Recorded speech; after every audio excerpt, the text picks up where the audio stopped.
What's up, guys? Good morning. And I say good morning because it's 4:40 here this morning. I got up early because got a crazy ice storm here, and I woke up early to start the car for Tiff. Kind of get it warmed up and get all the ice off the windshield.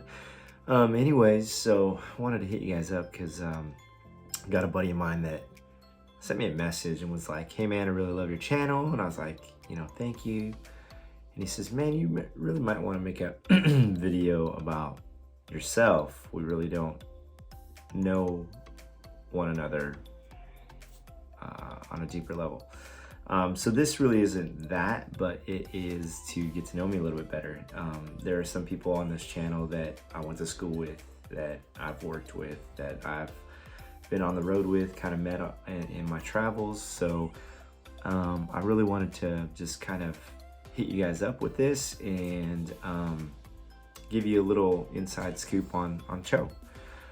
So I was born in South Korea, and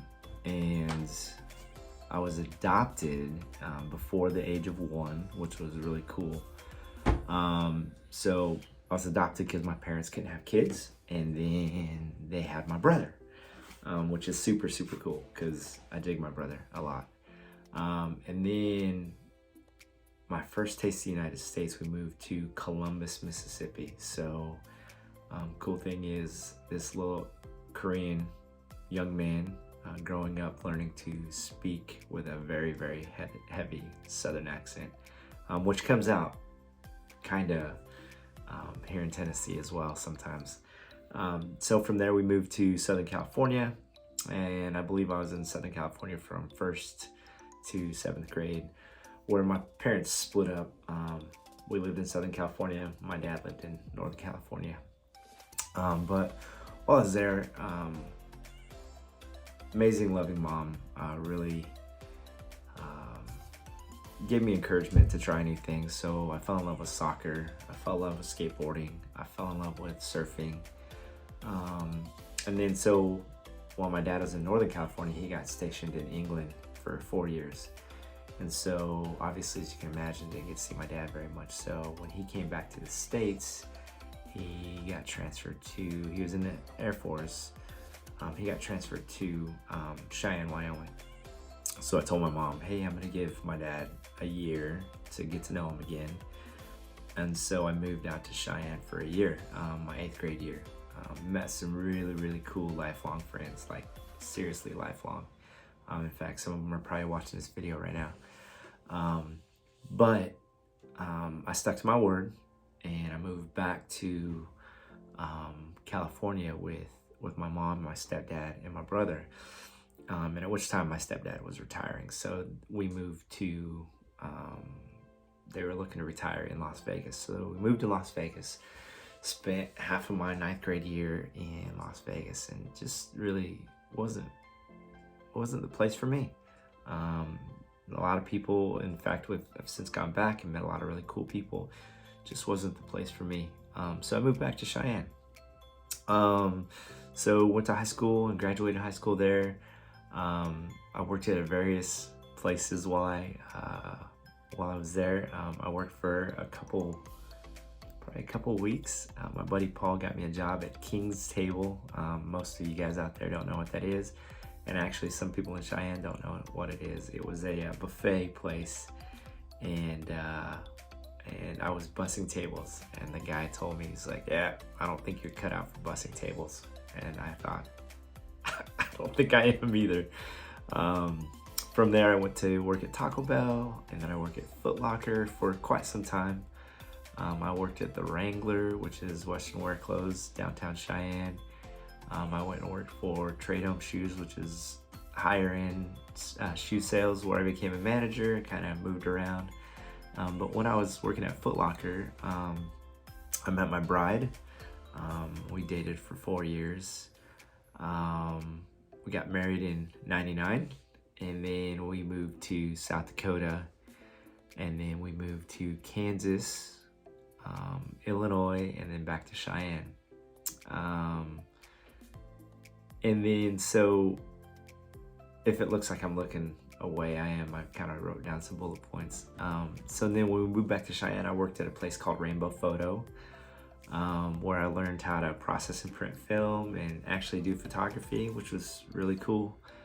And then I worked at UPS, and then I was a sales manager at Manpower, which is a staffing agency.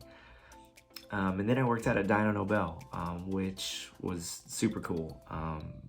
Really was my first quote unquote career, and fell in love with the aspects of the job, fell in love with the people, worked my way through and in different departments. And while I was there, I actually resigned from there after 10 years and went and worked for a Christian band called Sidewalk Prophets. And I worked for those guys for 4 years. They first hired me as a tour pastor, and then I transitioned into the role of tour manager. And then after COVID hit, kind of didn't tour anymore. So I'm currently working for Amazon. So that's like the whole, like the Reader's Digest version. And then so, some major milestones in my life. Ella was born in Kansas. And then Macy and Rogan were born in Cheyenne. But another cool thing, a major milestone in my life is through the help of the Kim family in Cheyenne, I actually found my birth mom and my sister in Korea, which I went out and met, and spent 10 days out in South Korea. They live in Incheon, which is outside of Seoul, and super cool story. Maybe I'll hit on that somewhere down the line, in some of my other videos. That was really, really cool. But through all this, through these years, I gave my life to Christ, and that's really the driving force to these videos and what's going on, because and testimony is going to come later, and I'll kind of explain that a little bit. But after Sidewalk Prophets, my heart really is ministry, and without being in ministry, how are you in ministry? And so I watch my kiddos. They're on YouTube quite a bit. And actually, I find myself on YouTube as well because it's pretty entertaining. But then I thought, man, what if we have the ability to reach into people's phones, their homes, their computers, with ministry? And I know that there's some things out there that are going on, but I was really led to do something different. So I wanted to do this. So road life, which is really, really cool. People don't understand what it's like to be out on the road. There's some amazing things, but then there's some really tough things.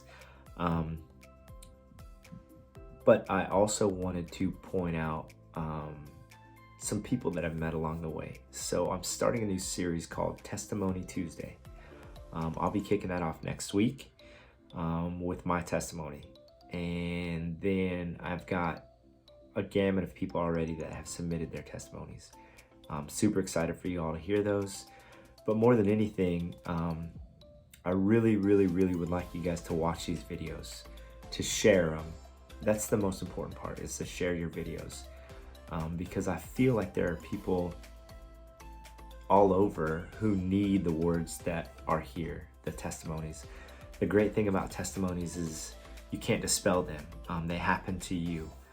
A lot of people ask me, well, man, when I'm talking to people, what scripture should I bring up? And a lot of things don't come up naturally. You can kind of feel that, but your story comes up naturally.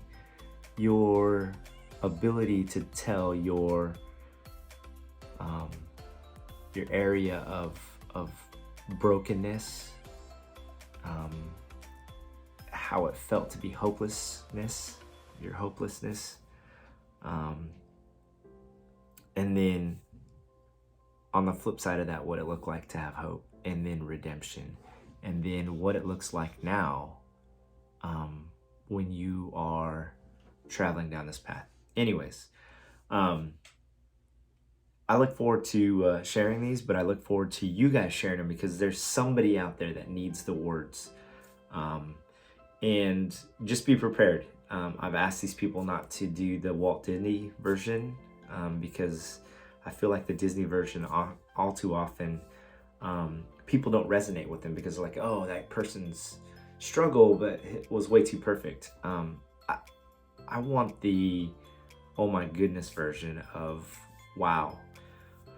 And the reason being is the allowance of us being vulnerable and humble and giving the words that could potentially, and it's like when I asked these people, I told them, I said, your stories save lives.